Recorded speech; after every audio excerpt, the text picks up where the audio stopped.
Bapak, Ibu, dan saudara-saudara yang saya kasih dalam Tuhan Yesus, saya senang sekali pada hari ini kembali bisa mengunjungi Bapak, Ibu sekalian. Tentunya doa kami, kita semua dalam keadaan sehat walafiat, ada sukacita dan ada gairah untuk mendengarkan firman Tuhan, karena kita sadar bahwa hidup kita ditentukan oleh kebenaran firman yang kita simpan di dalam hati. Bukan hanya kita dengar di telinga, bukan hanya kita pikirkan di otak kita, tetapi kita internalkan, kita masukkan di dalam hati.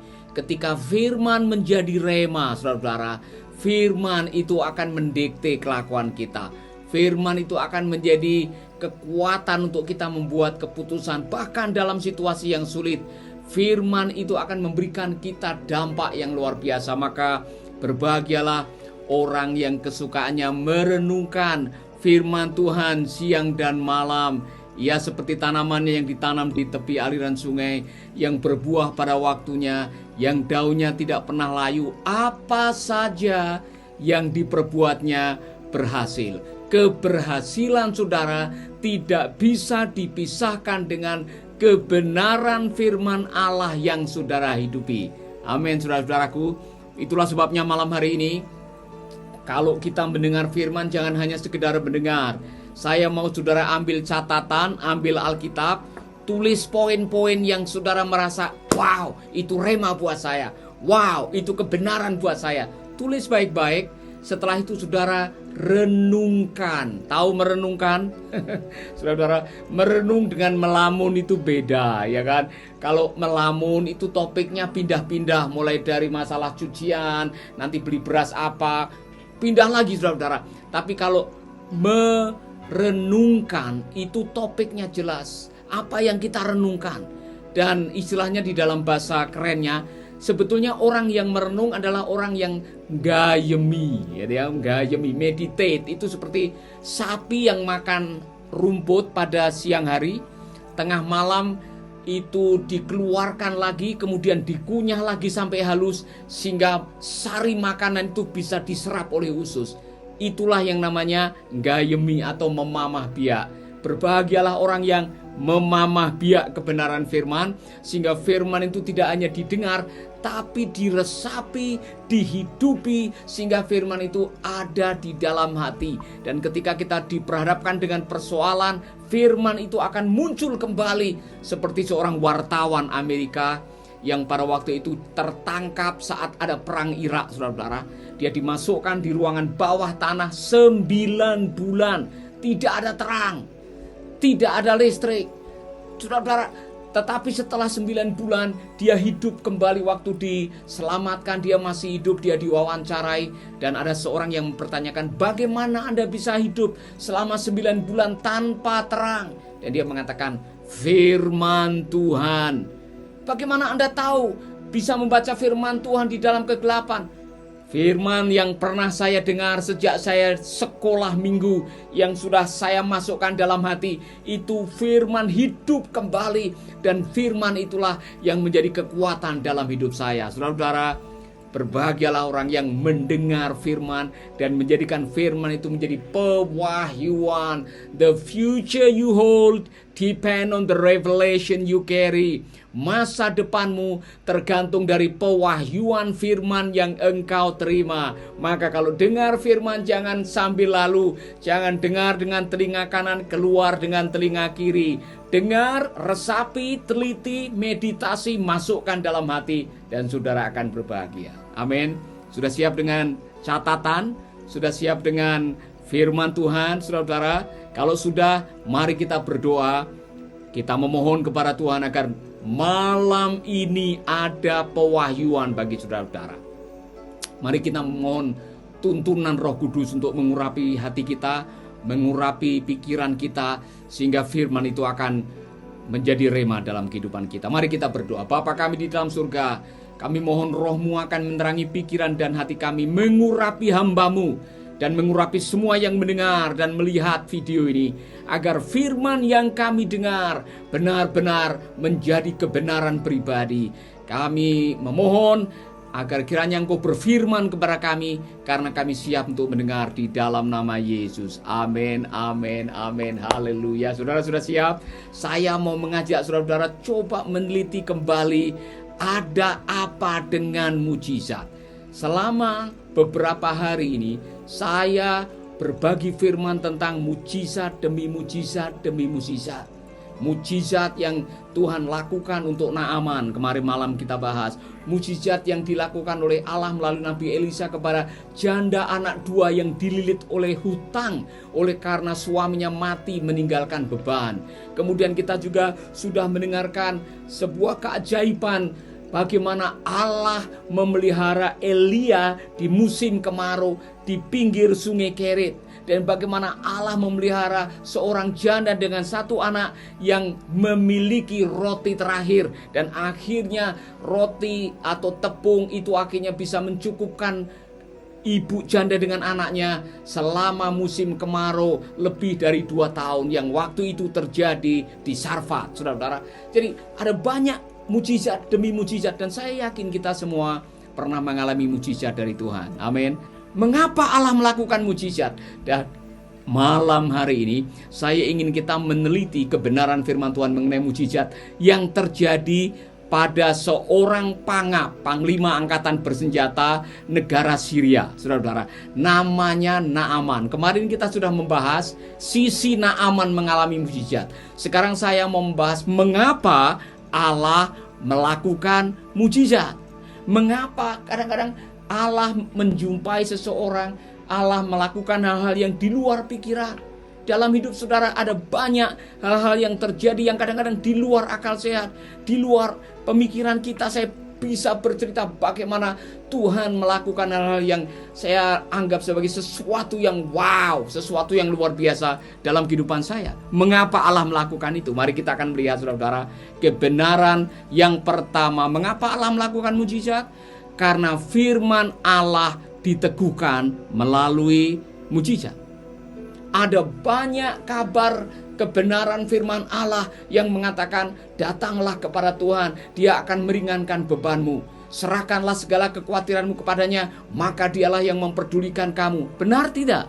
Waktu saudara melakukan itu, ternyata waktu saudara melakukan itu, apa yang saya lakukan dan saya taati mendatangkan keajaiban. Dan itu yang terjadi dengan Naaman, saudara-saudara.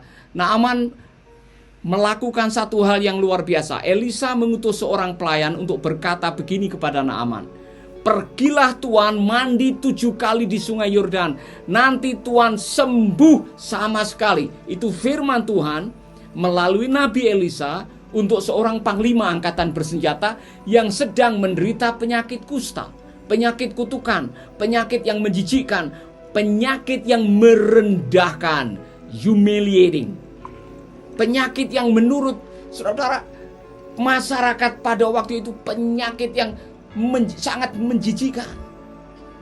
Tetapi apa yang dikatakan oleh Elia sebagai pesan dari Tuhan, dari Elisa sebagai pesan untuk Naaman dilakukan. Walaupun Naaman sedikit protes, saudara. Naaman mengharapkan, karena dia sudah dapat surat rekomendasi dari Raja Syria, dia membawa uang perak, uang emas, pakaian-pakaian yang indah, saudara-saudara. Waktu saya hitung, berapa persembahan yang dibawa oleh Naaman yang akan diberikan kepada Nabi Elisa, saudara-saudara, 1,2 juta dolar Amerika. Wow, 69 kilo emas. Saudara-saudara, ini persembahan yang banyak. Dan Naaman berpikir pada waktu dia sudah memberikan apa yang menjadi persembahan, dia mengharapkan Elia akan keluar dari rumah, tumpang tangan, kasih minyak urapan, langsung sembuh. Dia pikir, ternyata tidak. Elia tidak mau keluar. Elia tidak mau menemui Naaman. Dia perintahkan seorang hamba, budaknya atau penyuruh, orang yang disuruh, saudara. Elisa mengutus seorang pelayan. Kemungkinan yang disuruh adalah Gehazi atau orang yang lain, untuk berkata begini kepada Naaman, Tuan Naaman, mohon maaf, sang nabi tidak bisa keluar. Tapi sang nabi pesan, ini dari Tuhan. Tuhan pergi ke sungai, mandi 7 kali, maka Tuhan akan sembuh. Saudara-saudara, awal-awalnya Naaman protes. Dia bilang, ini sungai Yordan, sungainya kotor. Di negara saya ada sungai yang lebih bersih. Tetapi kenapa dia suruh saya mandi? Kenapa dia tidak keluar saja? Pengawal-pengawalnya menyuruh Naaman taat saja. Taat saja. Dan akhirnya Naaman taat. Dan pada waktu Naaman melakukan 7 kali, dia mandi seperti yang diperintahkan oleh Nabi Elisa. Akhirnya keajaiban itu terjadi, saudara. Naaman dikatakan di dalam Alkitab, kulitnya yang kemarin borok karena penyakit kusta yang dimulai biasanya dengan ada spot merah, titik-titik merah, kemudian mulai membesar warna putih, kemudian kuku-kukunya bisa lepas, sendi-sendinya bisa lepas, rambutnya rontok, bau dan sebagainya. Tiba-tiba setelah dia mandi 7 kali, kulitnya seperti kulit bayi, kata Alkitab. Jadi apa yang dikatakan oleh Tuhan diteguhkan dalam keajaiban. Jadi kalau saudara bertanya kenapa Tuhan melakukan keajaiban, untuk meneguhkan firman. Haleluya. Amin, saudara. Kenapa Tuhan melakukan keajaiban? Supaya firman Allah diteguhkan. Haleluya. Ada banyak firman yang saya baca, waktu saya imani, saya yakini, dan firman itu betul-betul hidup dan diteguhkan. Saya diteguhkan.